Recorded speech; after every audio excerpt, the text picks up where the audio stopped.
ஆயக்கலைகள் 64 அதில் ஒரு முக்கிய கலையான ஜோதிடக்கலையின் மூலமாக என்னுடன் இணைந்துள்ள அன்பு நேயர்களுக்கு இனிய வணக்கம்ங்க.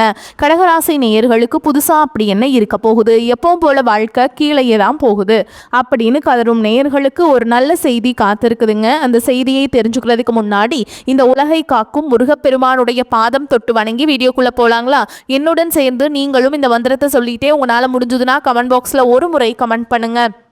ஓம் முருகா போற்றி, ஓம் முருகா போற்றி, ஓம் முருகா போற்றி. பழனி ஆண்டவா, செந்தூர் வேலவா, சீரும் போர் தளபதியே, சேவல் கொடி ராஜாவே, நீதான் ஐயா இந்த அப்பாவி மக்களை கஷ்டங்களிலிருந்து காப்பாற்றி காலம் முழுக்க கூடவே இருக்கணும். இவங்களுக்காக நான் தினமும் உங்ககிட்ட வேண்டிக்கிறேன். இவங்களுக்கு ஒன்றுனா நீதான் ஐயா பொறுப்பு. அப்படியே நான் சொல்லும் ஜோதிடமும் பழிக்க நீதான் ஐயா அருள் புரியணும். தினமும் உங்களுக்கு கிரகநிலை மாற்றத்தால் வரக்கூடிய சுப பலன்களை அறிய கட்டாயம் சப்ஸ்கிரைப் பண்ணி பெல் பட்டன் அப்புறம் ஆல் ஆப்ஷன் இருக்கும், அதையும் கொடுத்து வைங்க. ஒவ்வொரு பதிவும் உங்களைய வெற்றியடைய வைக்க வேண்டும் அப்படிங்கிற எண்ணத்துல தாங்க போடுறோம். நீங்க கடகராசியா, அப்போ எவ்வளவுதான் சம்பாதிச்சாலும் கையில காசு நிக்க மாட்டேங்குதா? பணம் வர வழியும் தெரியல, போகிற வழியும் தெரியலன்னு ஒரு மாதிரி மனசுக்குள்ள கவலை இருந்துக்கிட்டே இருக்கா? அப்போ நிச்சயமா இந்த பதிவு உங்களுக்கு தாங்க. கவலைப்படாதீங்க. கடகராசியினர் அவங்களோட நிதி சிக்கல்களை தாண்டி எப்படி ஒரு நிரந்தரமான செல்வத்தை உருவாக்கலான்னு நிபுணர்கள் சொல்ற சில ரொம்ப எளிமையான ஆனால் ரொம்ப சக்தி வாய்ந்த பரிகாரங்களை பற்றி இப்போ நம்ம ஒன் பை ஒன்னா மெதுவாக நிதானமாக பார்க்கலாங்க. சரிங்க, நம்ம இன்னைக்கு என்னெல்லாம் பார்க்க போறோம்னு ஒரு சின்னதாக பார்த்துடலாம். முதல்ல கடகராசியோட பண போராட்டத்துக்கு உண்மையான காரணம் என்னென்ன ஆழமாக பார்ப்போமா? அதுக்கப்புறம் செலவுகளில் என்னென்ன வகைகள் இருக்குன்னு புரிஞ்சுக்க போறோம். அப்புறம் அது சரி செய்யறதுக்கு ரெண்டு சக்தி வாய்ந்த பரிகாரங்கள், கடைசியா சேமிப்புக்கு பின்னாடி இருக்கிற ஒரு ரொம்ப சிம்பிளான ரகசியம். அதுக்கப்புறம் உங்களுக்கு நீ வரக்கூடிய நாட்கள் எப்படி அமைய போகுது, அதுக்கப்புறம் நட்சத்திர பலன்களையும் பார்த்து விரிவாக தெரிஞ்சுக்கலாங்க. முதல்ல கடகராசிக்காரங்க பொதுவாக சிந்திக்கிற அந்த அடிப்படையான பண பிரச்சனை என்னன்னு பார்த்துடலாம். இது அவங்களுக்கு மட்டும் இல்லைங்க, நம்ம பலருக்கும் இது பொருந்தும். ஏன்னா இவங்க அதை பற்றி சிந்திச்சுட்டே இருப்பாங்க. பணம் எப்படி வருது போகுது, ரொம்ப பண பிரச்சனையாக இருக்குது அப்படின்னு. அதனால் கொஞ்சம் கவனமாக கேளுங்க. நிபுணர்கள் சொல்கிற ஒரு அருமையான உவமை இதுதான். கடக ராசியினரோட நிதி நிலைமை ஒரு ஓட்ட பானையில் தண்ணி ஊற்றுற கதை மாதிரின்னு சொல்கிறாங்க.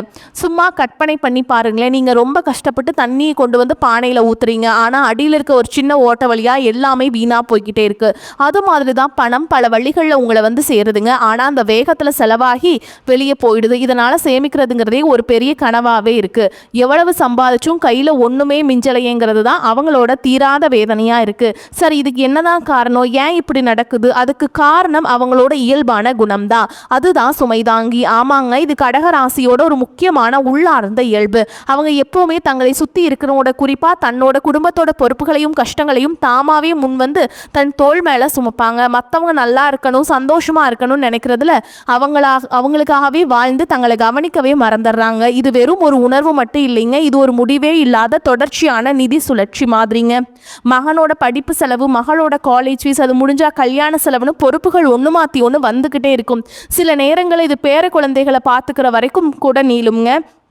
அவங்களுக்காக இதெல்லாம் செய்கிறதுல ஒரு சந்தோஷம் இருந்தாலும் நமக்காக ஒன்றுமே சேமிக்க முடியலையேங்கிற ஒரு போராட்டம் மனசுக்குள்ளே ஓடிக்கிட்டே இருக்கும். இப்போ நம்ம ஒரு ரொம்ப முக்கியமான விஷயத்த புரிஞ்சுக்கணுங்க. எல்லா செலவுகளும் ஒன்று கிடையாதுங்க. செலவுகளை பிரித்து பார்த்தா எந்த செலவுகளை நம்ம கட்டுப்படுத்தணும்னு தெரிஞ்சுக்கிறது தான் புத்திசாலித்தனம். பார்த்தீங்கன்னா செலவுகளில் சுப விரயம் அசுப விரயம்னு ரெண்டு வகை இருக்குது. வீடு கட்டுறது, கார் வாங்கிறது, பிள்ளைகளோட படிப்பு, கல்யாணம்னு நம்ம சந்தோஷமாக திட்டமிட்டு பண்ணுற செலவுகள் எல்லாமே சுப விரயம். அதில் தப்பே இல்லைங்க. ஆனால் திடீர்னு வர ஆஸ்பத்திரி செலவு, எதிர்பாராத விபத்து, கடன் பிரச்சனை மாதிரி நம்ம மனசையும் பணத்தையும் ஒரே நேரத்தில் காலி பண்ணுற செலவுகள் தான் அசுப விரயம். நம்ம பார்க்க போகிற பரிகாரங்களோட முக்கிய நோக்கமே இந்த அசுப விரயங்களை குறைக்கிறது தான். அப்போது இந்த பணத்தை வீணடிக்கிற அசுப விரயங்களை எப்படி நம்ம கட்டுப்பாட்டுக்குள்ள கொண்டு வரது? அதுக்கான முதல் பரிகாரம் நம்ம மனசுக்கு தெளிவையும் அமைதியையும் கொடுக்கிறது தான். இதுக்கு நிபுணர் சொல்ற முதல் வழி திருவண்ணாமலைக்கு ஒரு பயணம் போறதுங்க. அங்க போய் ரமண மகரிஷி ஆசிரமம் மாதிரி அமைதியான இடங்கள்ல எந்த யோசனையும் இல்லாம கொஞ்ச நேரம் தியானம் பண்ணும்போது உங்க மனசுல இருக்கிற பண கஷ்டம், எதிர்காலத்தை பத்தின பயம் எல்லாமே மெதுவா குறைய ஆரம்பிச்சிடும். செலவுகளும் தானா கட்டுப்பாட்டுக்குள்ள வந்துருங்க. அதை நீங்களே உணர்வீங்க. மனசு அமைதியாக இருந்தாலே போதும். பண விஷயத்தில் நம்மளால் தெளிவான சரியான முடிவுகளை எடுக்க முடியும். இப்போ நம்ம நல்லா புரிஞ்சுக்க வேண்டிய ஒரு விஷயம் இருக்குது. இந்த தீர்வுங்கிறது நம்ம சாப்பிட்டாலோ தூக்கத்திலேயோ இல்லை நம்ம போடுற உடையிலையோ இல்லைங்க. அதாவது எந்த ஒரு வெளிப்புற மாற்றங்களும் தேவையே இல்லை. இது முழுக்க முழுக்க ஒரு உள்மன மாற்றம், மன அமைதியை அடையிறது தான் எல்லாத்துக்கும் முதல் படி. சரி, முதல் படியாக மன அமைதி மூலமாக செலவுகளை கட்டுப்படுத்திட்டோம். இப்போ அடுத்த கட்டம், அப்படி கஷ்டப்பட்டு சம்பாரிச்ச பணம் நம்மக்கிட்டே நிலச்சி நிற்கிறதுக்கு ஒரு குறிப்பிட்ட பரிகாரம் இருக்குது. அதை பற்றி இப்போ கொஞ்சம் விரிவாக பார்ப்போங்க. இந்த பரிகாரத்தோட நோக்கம் ரொம்பவே சிம்பிள். திடீர்னு வர ஆஸ்பத்திரி செலவு, எதிர்பாராத விபத்து, கடன் தொல்லை, இந்த மாதிரி நம்ம சேமிப்பை மொத்தமாக காலி பண்ணுற விஷயங்கள்ல இருந்து நம்மளை ஒரு கவசம் மாதிரி பாதுகாக்கிறது தான் இந்த பரிகாரத்தை செய்யறதுக்கு ரொம்ப எளிமையான 3 படிகள் தான். முதல்ல நீங்க பிறந்த கிழமை என்னன்னு தெரிஞ்சுக்கோங்க. ஞாயிறா திங்களான்னு. ரெண்டாவது, ஒவ்வொரு மாதமும் வர உங்கள் பிறந்த கிழமை அன்னைக்கு சூரிய உதயம் ஆரம்பித்து அடுத்த நாள் சூரிய உதயம் வரைக்கும், அதாவது 24 மணி நேரம் விரதம் இருக்கணும். கடைசியாக விரதத்தை முடிச்சுட்டு ஒரு குறிப்பிட்ட சக்தி வாய்ந்த கோயிலுக்கு போகணுங்க. அந்த கோயில் பேர் அகஸ்தீஸ்வரர் கோயில், அதாவது ஈஸ்வரன் கோயிலாக இருக்கலாங்க. இந்த கோயிலுக்கு ஒரு தனித்துவமான தெய்வீக சக்தி இருக்குன்னு சொல்லப்படுது. ஓகேங்களா? முடிஞ்சவங்க சென்னையிலிருந்து திருப்போரூர் போகிற வழியில் மாம்பாக்கம் பக்கத்தில் வெண்பேடுங்கிற சின்ன கிராமத்தில் இருக்குங்க. இங்கே இருக்கிற சிவலிங்கம் ரொம்ப அபூர்வமான சதுர வடிவத்தில் இருக்கும். அது மட்டும் இல்லாமல் சுவாமியூர் தாமரை மேலே அமர்ந்திருக்கிற மாதிரி இருக்குங்க. இந்த விசேஷமான அம்சங்களால் இங்கே போய் மனமுருகி வேண்டிக்கிட்டால் அசுப விரயங்கள் தடுக்கப்படும்னு ஒரு ஆழமான நம்பிக்கை இருக்குது. இப்போ நம்ம ரொம்ப முக்கியமான கட்டத்துக்கு வந்திருக்கோம். இந்த பரிகாரங்கள்லாம் செஞ்சதுக்கப்புறம் நம்ம முன்னாடி ஒரு ரொம்ப எளிமையான ஆனால் ரொம்ப ஆழமான ஒரு நிதி உண்மை இருக்குது. அது என்னன்னு பார்க்கலாமா? இந்த ஒரு வரி தான் எல்லாத்துக்கும் அடிப்படை. விரயம் நடக்கலைன்னா அது சேவிங்ஸாக மாறும். இதை நல்லா மனசில் பதிய வச்சுக்கோங்க. சேமிப்புங்கிறது அதிகமாக சம்பாதிக்கிறது மட்டும் இல்லைங்க, தேவையில்லாத செலவுகளை குறைக்கிறது தான். நீங்கள் வேணான்னு தவிர்க்கிற ஒவ்வொரு தேவையற்ற செலவும் உங்கள் சேமிப்பு கணக்கில் விழுகிற பணம் தான். நம்ம பார்த்த பரிகாரங்கள் எல்லாமே அந்த ஓட்டை பானையை சரி பண்ணி பண கசிவை நிறுத்துவதற்கான கருவிகள் தான். இந்த ஓட்டையை அடைச்சா மட்டும்தான் நம்ம அந்த பானையும் முழுசாக நிரப்ப முடியும். அதனால் நல்ல ஞாபகம் வச்சுக்கோங்க. செலவுகளை கட்டுப்படுத்துக்கிறதுக்கு தான் செல்வம் சேர்க்கிறதுக்கான முதல் மற்றும் மிக முக்கியமான படி. நிச்சயமாக இந்த பரிகாரங்களுக்கு ஒரு புது நம்பிக்கையும் செயல்படுறதுக்கான தைரியத்தையும் கொடுக்கும். இப்போ வழி உங்கள் முன்னாடி இருக்க. உங்ககிட்ட கேட்க வேண்டியது ஒரே ஒரு கேள்வி தான். உங்கள் நிதி பயணத்தை மாற்றி உங்கள் சேமிப்பு உங்கள் கட்டுப்பாட்டுக்குள்ள கொண்டு வர நீங்கள் தயாராக இருங்க. உங்களுக்கு இந்த மார்ச் மாதத்திலிருந்து பார்த்தீங்கன்னா உங்களுக்கு சனியுடைய வக்ர பயிற்சியும், குருவுடைய வக்ர நிவர்த்தியும், சுக்கிர பயிற்சி, சூரிய பயிற்சி, ராகு கேது பயிற்சின்னு கிட்டத்தட்ட ஒரு 5 பயிற்சி பலன்கள் உங்களுக்கு இந்த மார்ச் மாதத்திலிருந்து ஒவ்வொன்றா உங்களுக்கு கிடைக்கிறதுனால நீ வரக்கூடிய ஒரு 6 மாதங்கள் அப்படிங்கிறது உங்களுக்கு ஒரு மிகப்பெரிய ஒரு ராஜயோகத்தை கொண்டுள்ள ஒரு நாட்களாகவே பார்க்கப்படுது. முதலாவதாக பார்த்தீங்கன்னா உங்களுக்கு சனியுடைய வக்ர நிவர்த்தி. தற்பொழுது பார்த்தீங்கன்னா சனி பகவான் மீன ராசியில், அதாவது குருவுடைய ராசியில் வக்ர நிவர்த்தி அடைய போகிறாருங்க. அப்படி வக்ர நிவர்த்தி அடைகிறதுனால என்ன ஆக போகுதுன்னு கேட்டிங்கன்னா, இத்தனை நாட்டில் நெகட்டிவாக, அதாவது மைனஸாக மட்டுமே செயல்பட்டு கொண்டிருந்த சனி பகவான் தற்பொழுது உங்களுக்கு ப்ளஸ்ஸாக மாறி செயல்பட போகிறார். அது மூலமாக பார்த்தீங்கன்னா கடந்த காலகட்டங்களில் நீங்கள் சனி பகவான் மூலமாக எவையெல்லாமே இழந்துட்டு கஷ்டப்பட்டு வருத்தப்பட்டு இருக்கீங்களோ அது அனைத்தும் திரும்ப பெறக்கூடிய ஒரு காலகட்டமாகவே பார்க்கப்படுது. அதற்கடுத்து பார்த்தீங்கன்னா குருவுடைய வக்ர நிவர்த்தி. இத்தனை நாட்டில் 2ஆம் இடத்துல இருந்த குரு பகவான் உங்கள் ராசியில் பொருளாதாரத்தில் மிகப்பெரிய பின்னடைவையும் எந்த ஒரு முன்னேற்றமும் இருந்திருக்காது. தற்பொழுது பார்த்தீங்கன்னா 2ஆம் இடத்தில் இருக்கக்கூடிய குரு பகவான் 3ஆம் இடமான லக்னஸ்தானத்தை நோக்கி வரதுனால ஒட்டுமொத்த குரு பயிற்சி பலன்களும் தற்பொழுது உங்களுக்கு முழுமையாக கிடைக்க போகுது. இதன் மூலமாக பொருளாதாரத்தில் ஒரு மிகப்பெரிய ஒரு அசுர வளர்ச்சி அப்படிங்கிறது கடகராசிக்காரங்களுக்கு உங்களுக்கு ஏற்பட போகுதுங்க. அதற்கடுத்து பார்த்தீங்கன்னா சுக்கிர பயிற்சியை பொறுத்த வரைக்கும் இது 12 ராசிகளுக்குமே பொது பலன்களாகவே பார்க்கப்படுது. இதன் மூலமாகவும் உங்களுக்கு கூடுதல் முன்னேற்றம் அப்படிங்கிறது நிச்சயமாக ஏற்பட போகுதுங்க. கடைசியாக பார்த்தீங்கன்னா ராகு கேது பயிற்சி. ஏன்னா கடந்த காலகட்டங்களில் இந்த ராகு கேது பயிற்சி காலகட்டங்கள் எல்லாம் நாங்கள் ரொம்பவே கஷ்டப்படுறோம், ரொம்ப அடி மேல் அடி வாங்கி இருக்கோம் இந்த காலகட்டத்தில் தான் அப்படின்னு சொல்கிற உங்களுக்கு தற்பொழுது வரக்கூடிய இந்த ராகு கேது பயிற்சி காலகட்டம் அப்படிங்கிறது இந்த உடல் சார்ந்த பிரச்சனைகள், இந்த மாதிரி பிரச்சனைகள் அனைத்தும் உங்களுக்கு முழுவதுமாக நிவர்த்தி பண்ணக்கூடிய ஒரு காலகட்டமாகவே பார்க்கப்படுது. அது மட்டும் இல்லாமல் உங்களுக்கு இந்த வருட கிரகங்களுடைய மாற்றங்கள் இருக்கிறதுனால ஒரு மிகப்பெரிய ஒரு அதிர்ஷ்டம் அப்படின்னே சொல்லலாம். ஒரு ராஜயோக காலகட்டம்னே இந்த வருட கிரகங்களுடைய சேர்க்கை ஒன்றாக இருக்குது.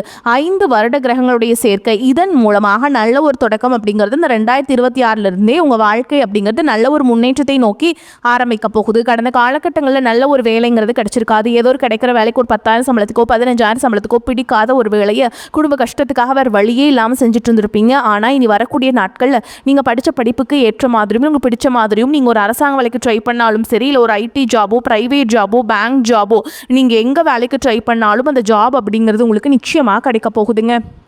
கோர்ட்டு கேஸுன்னு ரொம்ப நாட்களாக அலைஞ்சிட்ருக்க நபர்களுக்கு விரைவில் உங்களுக்கு சாதகமாகவே தீர்ப்பு வரும். சொத்து பிரச்சனையும் உங்களுக்கு சாதகமாகவே முடியும். சனி பகவானுடைய பார்வை உங்களுக்கு நேரடியாகவே இருக்குது. இதன் மூலம் வருமானம் அப்படிங்கிறது பல வழிகளில் வரும். தொழிலில் லாபம் சற்று அதிகமாகவே கிடைக்கும். அரசியல்வாதிகளை பொறுத்த வரைக்கும் புதிய பொறுப்புகள், புதிய பதவிகள் எல்லாமே தானாகவே உங்களை வந்து சேரும்.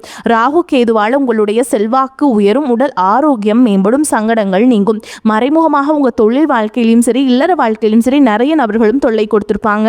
இனி அவங்களுடைய தொந்தரவுங்கிறது முழுவதுமாகவே இருக்காது. கடந்த காலகட்டங்களில் நீங்களும் ஒரு கம்பெனியில் இரவு பகல் பார்க்காம உழைச்சிட்டு இருந்திருப்பீங்க. உங்களுடைய சொந்த கம்பெனியாக நினச்சி வேலை செஞ்சுருப்பீங்க. ஆனால் உங்களுக்கு இதனால் வரைக்கும் சரியான ஒரு அங்கீகாரம் அப்படிங்கிறது கிடைச்சிருக்காது. உங்களுக்கு அப்புறமோ உங்கள் கூடயோ நிறைய நபர்கள் வேலைக்கு வந்திருப்பாங்க. உங்களுக்கு நிறைய சலுகைகள் எல்லாமே கிடைச்சி நல்ல ஒரு முன்னேற்றத்திற்கு போயிருப்பாங்க. ஆனால் நீங்கள் மட்டும் எப்படி வேலைக்கு போய் சேர்ந்தீங்களோ அதே மாதிரி தான் இன்னைக்கு வரைக்குமே இருந்திருப்பீங்க. ஆனால் இனி வரக்கூடிய நாட்களில் உங்களுக்கு சம்பள உயர்வு, பதவி உயர்வு, உங்களுக்கு மேல் இருக்கக்கூடிய அதிகாரிகளுடைய ஆதரவு முதற்கொண்டு உங்களுக்கு கிடைக்க போகுதுங்க. இனி உங்கள் வார்த்தைக்கு மதிப்பு, மரியாதை கிடைக்கும். அந்தஸ்தில் நீங்கள் எதிர்பார்த்த உயர்வுக்கு போக போகிறீங்க. இது நினச்சது எல்லாமே நடக்கும். தொழில் வியாபார தடைகள் அனைத்தும் விலகும். லாபம் அதிகமாக கிடைக்கும். முன்னேற்றம் உண்டாகும். வரவேண்டிய பணம் விரைவில் கைக்கு வந்து சேரும். நெருக்கடிகள் விலகும். குடும்பத்தில் செல்வாக்கு, அந்தஸ்து உயரும். வெளிநாட்டு முயற்சிகள் வெற்றியை தரும். தெய்வ சிந்தனை அதிகமாகும். பெரியோருடைய உதவிகள் கிடைக்கும். உறவுகளில் இருந்த சண்டை சச்சரவு முழுவதுமாகவே விலகும். புதிய நண்பர்கள் உங்களுக்கு உதவி செய்வாங்க. தொழிலில் ஏற்பட்ட நெருக்கடிகள் நீங்கும். முடங்கி கிடந்த நிறுவனங்கள் மீண்டும் இயங்கும். வியாபாரத்தில் எதிர்பார்த்த லாபம் கிடைக்கும். புதிய தொழில் தொடங்கக்கூடிய முயற்சிகள் கண்டிப்பாக உங்களுக்கு வெற்றியை தரும். கடந்த காலகட்டங்களில் திருமண நிலை அப்படிங்கிறது பார்த்தீங்கன்னா உங்களுக்கு நிறைய பிரச்சனையும் சிக்கலையும் பெரும்பாலும் சந்திச்சிருப்பீங்க. இதில் குறிப்பாக பார்த்தீங்கன்னா பெண்களுக்கு ஏதாவது ஒரு வகையில் எளிமையாக திருமணம் அப்படிங்கிறது அடைஞ்சிருது. ஆனால் ஆண்கள் தான் ரொம்ப ரொம்ப பாவம். அடிச்சு பிடிச்சி நிச்சயதார்த்தம் வரைக்கும் போனால் கூட அக்கம் பக்கம் இருக்கவங்க, தெரிஞ்சவங்கன்னு கெடுத்து வர்றதுக்கு நிறைய நபர்கள் இருக்காங்க. ஜாதகத்துலேயும் பார்த்தீங்கன்னா சுத்த ஜாதகம், ராகு கேது ஜாதகம், செவ்வாய் ஜாதகம் இருக்கிறதுனால திருமண தடை அப்படிங்கிறது உங்களுக்கு அதிகமாகவே ஏற்பட்டுருக்கு. இனி வரக்கூடிய நாட்களில் அது அனைத்தும் நிவர்த்தியாகி விரைவில் நீங்கள் திருமண வாழ்க்கைக்குள்ள கடகராசி ஆண்கள் வந்து அடி எடுத்து வைக்க போகிறீங்க. வாழ்க்கை துணை இழந்த கடகராசி ஆண்களோ பெண்களோ அடுத்து செகண்ட் மேரேஜ், அதாவது இரண்டாவது திருமணம் பண்ணலாமா வேண்டாமா அப்படிங்கிற ஒரு மிகப்பெரிய குழப்பத்தில் இருப்பீங்க. அப்படி இரண்டாவது திருமணம் பண்ணும்போது சொந்தக்காரங்க தப்பாக பேசிடுவாங்களா, ஊர்க்காரங்க தப்பாக நினச்சிருவாங்களா, அவங்க என்ன நினைப்பாங்க, இவங்க என்ன நினைப்பாங்க, நம்ம கேரக்டர் தப்பாக சொல்லிடுவாங்களா, இதற்காகவே பார்த்தீங்கன்னா நிறைய பேர் பார்த்தீங்கன்னா இரண்டாவது திருமணத்தை பற்றி யோசிக்காமல் இருக்கீங்க. இப்போ இருக்கக்கூடிய பொருளாதார சூழலும் இப்போ இருக்கக்கூடிய காலகட்டத்தையும் வச்சு பார்க்கும்போது ஒரு சிங்கிள் பேரண்டால் இந்த சொசைட்டியில் சர்வே பண்ணுறது ரொம்ப ரொம்ப கஷ்டங்க. நீங்கள் எதிர்பார்த்த மாதிரியே நல்ல ஒரு மறுவாழ்க்கை அப்படிங்கிறது விரைவில் உங்களுக்கு அமையும். குழந்தை பாக்கியத்திற்காக இங்கே கடகராசி நேயர்கள் பார்த்தீங்கன்னா எங்களுக்கு மேரேஜ் ஆகி 3 வருஷம் ஆகுது சாமி, 5 வருஷம் ஆகுது, 8 வருஷம் ஆகுது, நாங்களும் போகாத ஹாஸ்பிட்டல் இல்லை, பார்க்காத ட்ரீட்மெண்ட் இல்லை, வாரத்தில் 3 நாள் முருகன் கோயிலுக்கு போய் வழிபாடு செஞ்சுட்டு வந்துட்டுருக்கோம், ஆனால் எங்களுக்கு குழந்தை பாக்கியமே இல்லை சாமி அப்படின்னு தான் நிறைய நபர்கள் சொல்கிறீங்க. கண்டிப்பாக வரக்கூடிய முதல் 6 மாதங்களுக்கு விரைவில் உங்களுக்கு உடல் சார்ந்த பிரச்சனை அனைத்தும் முழுவதுமாக நிவர்த்தியாகி நிச்சயமாக உங்களுக்கு குழந்தை பாக்கியம் அப்படிங்கிறது கண்டிப்பாக உண்டாகும். காதலிப்பவர்களுக்கு இந்த 2026 நிச்சயமாக கை கூடக்கூடிய ஒரு ஆண்டாகவே பார்க்கப்படுது. இனி வரக்கூடிய நாட்களில் உங்களுடைய வளர்ச்சி அப்படிங்கிறது யாருமே எதிர்பார்க்காத அளவுக்கு ஒரு மிகப்பெரிய ஒரு அசுர வளர்ச்சியாக இருக்க போகுது. உங்களுடைய நண்பர்கள், சொந்தக்காரங்க, குடும்ப உறவுகளே உங்களுக்கு எதிரிகளாகவும் துரோகிகளாகவும் மாறக்கூடிய வாய்ப்புகளும் அதிகமாகவே உள்ளது. முடிஞ்ச அளவுக்கு தவறான உறவுகள் என்று தெரிந்தால் அது குடும்ப உறவாகவே இருந்தாலும் சரி, உடனடியாக அவர்களை விட்டு கொஞ்சம் நாட்கள் மட்டும் விலகி இருப்பது உங்களுக்கு ரொம்ப ரொம்ப நல்லது. கடகராசியை பொறுத்த வரைக்கும் நீங்கள் ஆண்களோ பெண்களோ அரசு வேலையோ தனியார் வேலையோ கூலி வேலையோ நீங்கள் எதிர்பாராத வருமானம் அப்படிங்கிறது உங்களுக்கு இரட்டிப்பு மடங்காக கிடைக்க போகுது. சேமிப்பு அப்படிங்கிறது பல மடங்காக உயரப்போகுது. இதன் மூலமாக ஒரு பைசா கடன் இல்லாமல் அனைத்து விதமான கடன்களையுமே வரக்கூடிய நாட்களை நீங்கள் முழுவதுமாகவே கட்டி முடிக்க போகிறீங்க. அந்த அளவுக்கு பொருளாதார மாற்றம் அப்படிங்கிறது விரைவில் உங்களுக்கு காத்துக்கிட்டு இருக்குதுங்க. மேலும் உங்களை பொறுத்த வரைக்கும் இப்போ நம்ம நட்சத்திர பலன்களை பார்க்கலாங்க. அந்த வகையில் புனர்பூச நட்சத்திரம் 4ஆம் பாதம் உங்களை பொறுத்த வரைக்கும் வெளியில் தங்கும் சூழல் ஏற்படும். எடுத்த காரியத்தை செய்யும் போது எது சரி எது தவறு என்ற தடுமாற்றம் ஏற்பட்டாலும் திறமையால் அதனை செய்து முடிப்பீங்க. பண வரவு எதிர்பார்த்தபடி இருக்கும். தொழில் வியாபாரம் முன்னேற்ற பாதையில் செல்லும். நிதி உதவி கிடைக்கும். வாடிக்கையாளர்கள் மத்தியில் மதிப்பு கூடும். உத்தியோகத்தில் இருப்பவர்களுக்கு நீண்ட நாட்களாக எதிர்பார்த்த பதவி உயர்வு கிடைக்கலாம். சம்பள உயர்வும் வரலாம்.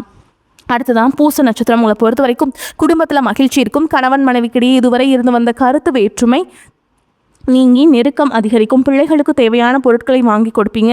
பெண்களுக்கு மிக கவனமாக பேசுவதும் கோபத்தை குறைப்பதும் நன்மையை தரும். எதிர்பார்த்த பண உதவி கிடைக்கும். அடுத்ததா ஆயில்ய நட்சத்திரம் உங்களை பொறுத்த வரைக்கும் நிலுவையில் உள்ள காரியங்கள் சிறப்பாக முடிய வழி பிறக்கும். வரவேண்டிய பணம் கைக்கு வந்து சேரும்.